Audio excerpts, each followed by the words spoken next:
안녕하세요. 금요사건 파일 디바제식합니다. 2007년 10월 24일 강원도 화천군의 한 야산 입구에 차량 한 대가 멈춰섰습니다. 운전석에서 내린 사람은 평소 이 산에서 약초를 캐던 신만이 홍씨였죠. 그런데 차에서 내린 홍씨가 즉각 표정이 일그러져요. 이 야산으로 들어가는 입구 한복판에 커다란 말뚝이 박혀 있었기 때문이죠. 이러면 더 이상 차가 진입할 수 없죠. 평소엔 이러지 않았는데. 홍 씨는 성큼성큼 곧장 어딘가로 향했습니다. 거긴 바로 이 야산 근처에 살고 있던 최 씨 할머니의 집인데요. 홍 씨는 저기다 말뚝을 박은 게 할머니라고 생각했습니다. 왜냐하면 지난번에 할머니가 입구로 오가는 차량 때문에 내가 시끄러워 죽겠다 라고 항의한 적이 있으시기 때문입니다. 그래서 좀 화가 난 홍 씨는 할머니 좀 나와봐요! 라고 큰 소리로 부르며 집 마당으로 들어섰죠. 그 순간 땅에 얼어붙은 듯 그는 당황하고 맙니다. 화단 위에 최 씨 할머니가 머리에 피를 흘리며 쓰러져 계신 겁니다. 화단이 아예 붉게 물들어 있었어요. 할머니는 이미 숨을 거둔 상태였죠.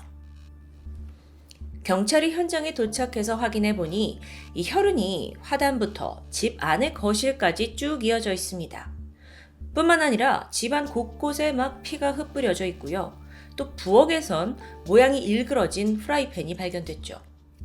또 화단에는 피 묻은 돌멩이가 이렇게 뒹굴고 있더라고요. 여기까지 왔을 때 범인은 부엌에서 먼저 프라이팬으로 할머니의 머리를 가격했고 이후 쓰러진 할머니를 질질 끌고 거실을 거쳐 화단까지 이동한 것으로 보입니다. 그리고 이 와중에도 계속해서 폭행을 저지른 거고요. 그러다 마지막으로 화단에 있는 돌멩이를 집어서 확인 사살까지 한 것으로 추정됐습니다.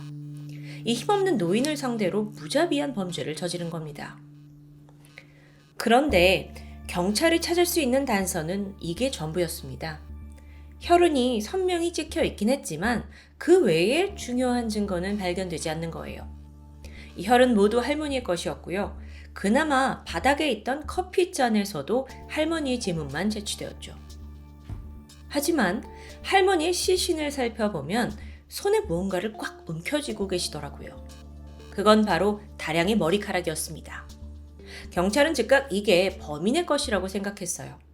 저항을 하다가 범인 머리카락을 뜯었을 수도 있잖아요. 그런데 안타깝게도 DNA 분석을 해보니 이 역시 할머니의 것으로 밝혀집니다. 어떻게 할머니 손에 할머니 머리가 있을 수 있나 싶은데 아마도 할머니가 머리를 가격받으시면서 고통을 참는 과정에서 이렇게 자신의 머리를 쥐어뜯은 것으로 보여요. 그 외에 이 흉기로 추정되는 프라이팬 또 돌멩이에서는 지문, DNA 그 어떤 흔적도 전혀 나오지 않는 상황입니다. 한편 할머니가 사시는 이 집은요, 야산 입구에 있다고 했잖아요. 그러다 보니 인적이 매우 드문 곳입니다. 반경 몇 킬로 내에 CCTV도 전혀 없습니다. 사실상 웬만한 사람은 거기에 집이 있다는 것도 알 수 없을 만큼 외진 곳이었다는 거예요. 이 동네 사람들, 주민들을 살펴봤는데 대여섯 가구가 전부거든요. 목격자를 기대하기도 어려운 상황이죠. 경찰은 범인을 확대했고 이웃 마을까지 탐문 수사를 실시해요. 근데 수상한 사람, 수상한 차를 봤다는 이가 아무도 나오지 않습니다. 혹시나 해서 인근에 있는 군부대 역시 조사했는데 모든 부대 인원의 알리바이가 확실했고요. 그 외에도 정기검침원, 또 집배원까지 정기적으로 집을 오가는 사람들까지 조사했지만 혐의 없음. 그나마 딱 한 가지 아주 작은 단서가 있긴 합니다. 바로 할머니와 가장 가까운 곳에 살던 한 주민의 목격 증언이에요. 시신이 발견되기 전날 저녁에 이런 일이 있었습니다. 그 할머니의 자식들이 집으로 전화를 걸어왔어요. 근데 계속 받질 않으시는 거예요. 너무 걱정이 된 차에 가깝게 지내던 이웃 주민에게 전화 걸어서 저희 어머니가 좀 집에 잘 계신지 확인해 달라고 부탁을 했습니다. 그러자 이웃이 일단 창문을 열어서 육안으로 할머니 집을 확인해요. 이때 집에는 불이 훤히 켜져 있었어요. 사실 그날 낮에도 할머니랑 함께 이 이웃의 집에서 시간을 보냈거든요. 근데 왜 전화를 안 받으실까? 일단 여기서 할머니의 사망 추정 시간, 그러니까 사고 발생 시간을 23일 저녁에서 24일 새벽으로 알 수 있겠죠. 이후 경찰은 몇 달 동안 이 수사에 전력을 다했습니다. 탐문에 동선까지. 근데 아무리 살펴도 돌파구를 찾을 수 없어요. 그러다 우연히 생각보다 아주 가까운 곳에서 한 단서가 발견되었죠. 바로 할머니 집 우편함에 편지가 도착해 있는 겁니다. 보니까 발송지는 화천의 만성이, 그러니까 자신을 이만성이라고 자칭하는 사람에게 온 편지예요. 아니 근데 이걸 뜯어보니까 내용이 너무 당황스러웠어요. 이 글쓴이가 할머니에 대한 모욕적인 말을 막 장황하게 늘어놓는 거예요. 그게 어떤 내용이냐면 예를 들어 할머니가 인근 군인들을 대상으로 몸을 팔고 다녔다는 등 자신과 내연 관계 그 더러운 관계라는 등 이게 완전 말도 안 되는 내용들이 가득한 거예요. 물론 이 주장은 전혀 사실이 아니었죠. 그런데 편지를 살펴보면 할머니의 큰아들인 50세였던 강씨, 이 강씨를 험담하는 내용까지 담겨 있습니다. 그전부터 할머니랑 알고 지내던 사이였을까요? 근데 여러분, 문제는 이 이만성의 편지가 이후에도 뜨문뜨문이지만 계속 발송되었다는 점입니다. 할머니 이미 돌아가셨는데도요. 짧게는 2달, 길게는 1년 5개월 간격으로 최종 2011년 1월까지 이 편지가 계속 와요. 그럼 이걸 보낸 이는 지금 할머니 사망 사실을 모른다는 걸까요? 아니면 그 반대일 수도 있죠. 경찰은 분명 이 편지가 사건과 연관이 있을 거다라고 직감을 하던 중 마침내 이 편지에서 중요한 단서를 발견합니다. 그건 살인사건이 벌어지고 1년 뒤인 2008년에 발송된 세 번째 편지였습니다. 그 우표의 가장자리에서 보낸 이의 것으로 추정되는 타액이 검출된 거예요. 자, 타액 검출까지는 했어. 근데 이게 딱히 비교 대상이 있는 게 아니잖아요. 그래서 이것만으로 용의자를 특정하긴 어려웠습니다. 안타깝게도 수사는 그렇게 딱 한 걸음만 전진한 채 다시 그 자리에 멈추고 말았죠. 그러다 3년 뒤인 2011년 11월, 강원도 경찰청에 미제 사건 전담팀이 꾸려졌어요. 이때 전담팀은 최 씨 할머니 사건을 최우선 해결 과제로 선정했거든요. 그리고 가장 집중한 건 바로 그 수상한 편지들이었죠. 전담팀은 편지 내용을 정밀하게 분석합니다. 그리고 그 과정에서 그 이만성이가 다소 특이한 표현을 자주 사용한다는 걸 발견해요. 그게 뭐였냐면 예를 들어 군바리, 휴양소 이런 건 군인들이 자주 사용하는 용어, 은어 같은 건데 이걸 남발하고 있던 겁니다. 또 할머니 집 주소를 연대 뒤 골짝 이런 표현을 했고요. 그렇다면 이 만성이라는 사람이 군부대 관련 인물일까요? 그러고 보니까 할머니 주변에 유일하게 군에 속해 있던 인물 한 명이 있긴 합니다. 그건 바로 할머니의 큰아들 강씨였죠. 경찰이 즉각 강씨를 찾아갔어요. 그리고 편지를 보여주면서 혹시 주변에 떠오르는 사람이 있는지 묻게 되는데 아니 어쩐 일인지 강씨 입이 쉽게 열리지 않아요. 기억이 잘 나지 않는 건지 일부러 얘기를 하지 않는 건지 이게 좀 모호합니다. 그렇게 주저하던 그가 끝내 한 사람을 지목하게 되죠. 그는 바로 20여 년 전 강씨가 연대장으로 있던 부대에서 복무를 했던 조씨라는 사람입니다. 사실 강씨가 이 이름을 좀 말하기 꺼려했던 데는 이유가 있어요. 복무를 하던 시절에 두 사람의 사이가 매우 좋지 않았기 때문이죠. 근데 경찰로서는 오히려 사이가 좋지 않았다? 이 점이 사건의 동기라고도 볼 수 있잖아요. 그래서 경찰이 신속하게 조씨의 신상을 조사했죠. 그랬더니 주소지가 춘천시 후평동으로 나옵니다. 어라, 마침 그 이만성이가 보낸 6번째 그리고 7번째 편지에 후평동 우체국의 소인이 찍혀 있었거든요. 경찰이 즉각 빠르게 조씨 찾아갔죠. 자, 그가 정말 편지를 보낸 이인지 그걸 확인해야 되는데 네, 그 우표에 있는 DNA랑 대조를 하면 됩니다. 하지만 생각해보세요. 무턱대고 조씨한테 가서 당신 DNA 좀 우리가 조사합시다 했다간 유력한 용의자인 그가 도주할 우려가 있습니다. 때문에 형사들은 며칠간 잠복을 해요. 그렇게 일주일이 지났고 경찰이 우연히 이 조 씨란 사람이 음료수 다 마시고 버린 캔을 확보하는 데 성공했죠. 이걸 국과수에 보냈고 DNA 확인 결과는 일치. 2012년 2월 16일 조 씨는 자택에서 체포됩니다. 그렇게 검거된 조 씨는 경찰서에 왔는데 진술 다 거부하고 탁자 밑으로 막 숨어 들어가면서 형사들 애를 먹였다고 합니다. 1단위 전담팀은 DNA가 지금 일치하고 있다. 당신이 보낸 그 편지, 우표, DNA 우리 다 있다. 라는 점을 강하게 밀어붙였어요. 그러자 조 씨가 자신이 사건 당일 할머니를 공격했다라는 건 인정하게 돼요. 아니 근데 내가 후라이팬으로 때린 건 맞지만 죽이지는 않았다는 겁니다. 끝까지 발뺌하는 거예요. 아니 그럼 거기 누가 있었냐고. 말이 안 되는 거죠. 전담팀 역시 굴하지 않고 그를 살인 혐의로 검찰에 송치했죠. 결국 검찰에서 강도 높은 조사를 받던 중 그는 범행을 실토하게 됩니다. 그런데 왜 살인을 저질렀냐? 그 범행 동기가 정말 황당했어요.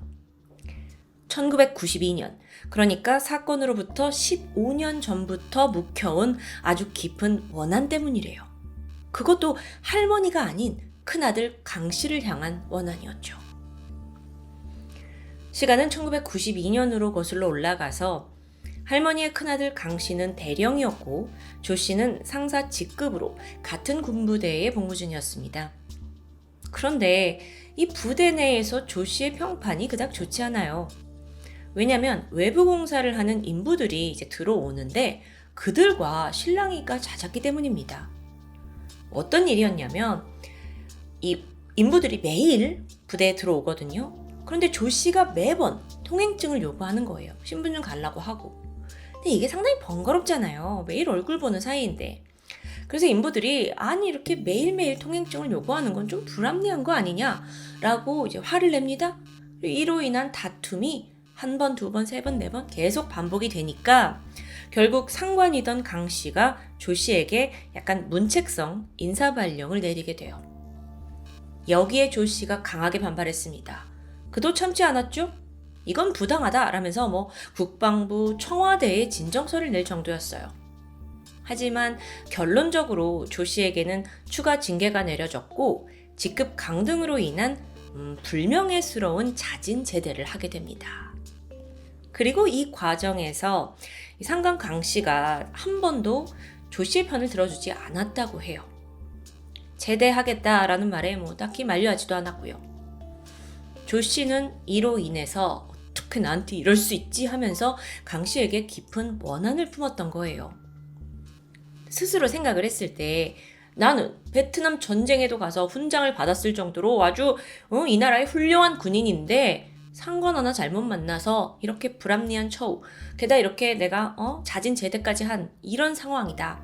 그러면서 일을 갈게 된 거죠. 그러다 몇 년 후에 그가 여전히 막 화가 나 있어요.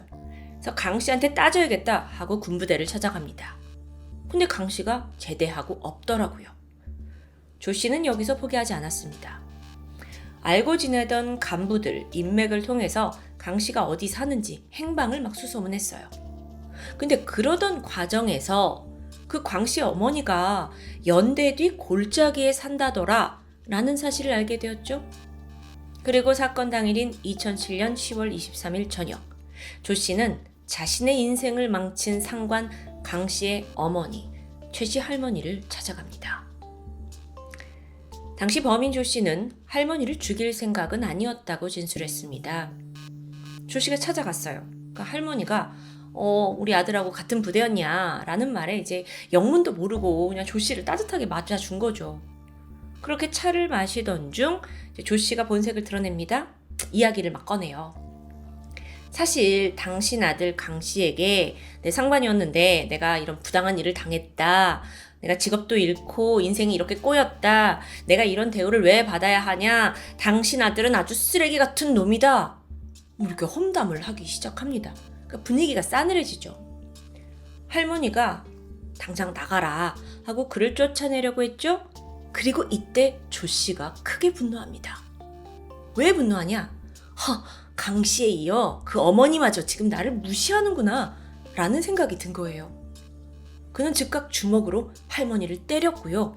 그것도 모자라서 옆에 보이는 그 후라이팬을 집어들어서 할머니를 마구 폭행하기 시작합니다.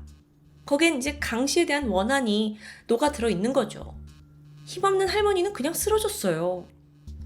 그렇게 씩씩거리면서 폭행이 끝나고 자리를 떠나려던 찰나 쓰러진 할머니가 겨우 몸을 일으켜서 조 씨의 허리를 붙잡습니다. 그러자 조 씨는 그 상태로 할머니를 거실 나와 화단까지 질질 끌고 나온 거예요. 그러다 눈에 보이는 돌로 머리를 내리쳐서 할머니를 살해했고요. 이게 바로 사건의 전말이었습니다. 아니 그렇다면 조 씨는 왜 할머니 사망을 알면서도 굳이 편지를 보냈을까요?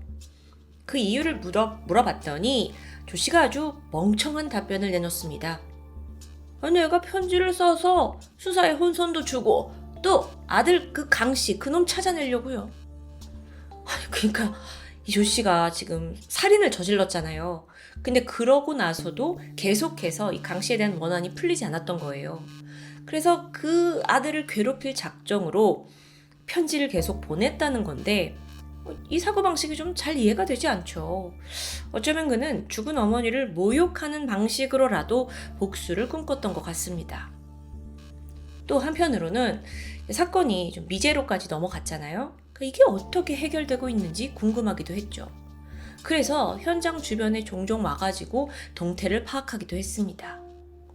편지를 쓸 때는 들키지 않게 가명, 이만성이라는 가명 사용했고 또 왼손으로 글씨를 썼다고 해요. 이게 어딘가 좀 영악한 듯 하면서도 모자르고 허술하기 짝이 없죠. 그렇게 사건의 전말이 밝혀지고 이제 재판만이 남았습니다. 그런데요 여러분, 이 재판은 믿기 힘들 정도로 범인 조 씨에게 유리하게 흘러갔습니다. 전문가 감정을 받은 조 씨가 피해망상, 분노 조절 장애, 그리고 현실 판단력 장애를 앓고 있다고 진단이 된 거예요. 그럼 어떤 결과가 나올지 아시죠? 심신미약. 그게 적용됐습니다. 게다가 우발적 범행이라는 점까지 더해지면서 1심에서 징역 10년이 선고됐죠. 유가족은 말도 안 된다면서 억울하다고 항소를 했는데 2013년에 열린 항소심에서는 그마저도 3년이 감형됩니다. 따라서 최종 징역 7년이 확정되었죠. 2024년인 현재 조 씨는 이미 만기 출소한 상태일 겁니다. 이렇듯 경찰의 끈질긴 수사로 또 한 건의 미제 사건이 해결되었습니다. 이 점은 참 감사해요. 하지만 그 재판의 결과가 심신미약으로 인한 굉장히 낮은 형량이 나왔다는 점은 좀 씁쓸하게 느껴집니다. 아들에 대한 원한으로 그 어머니를 잔혹하게 살해한 조 씨. 이 사건의 모든 전말을 알게 된 그 본인, 큰아들 강 씨는 얼마나 참담했을까요? 자기를 노리던 사람이 나 대신 내 어머니를 죽인 거잖아요. 그 고통을 우리는 감히 짐작할 수도 없을 겁니다. 이 사건에서 우리가 한 가지 놓치고 있던 점을 마지막으로 말하려 합니다. 바로 범인 조 씨가 아직도 그 원한의 대상자인 강 씨에게 다가서지 않았다는 점이에요. 출소를 했을 텐데 지난 7년간 교도소에서 충분히 죄를 뉘우치고 이제 교화되었다면 문제 없습니다. 하지만 그게 아니라면요? 여전히 마음의 원한의 불꽃이 살아있다면요? 이건 재범의 가능성이 있는 거죠. 하지만 그럼에도 불구하고 재판 과정에서는 그게 고려되지 않았던 것 같습니다. 그렇다면 그 두려움은 이제 유가족들에게 고스란히 남아있겠죠. 지금까지 금요 사건 파일 디바제시카였습니다.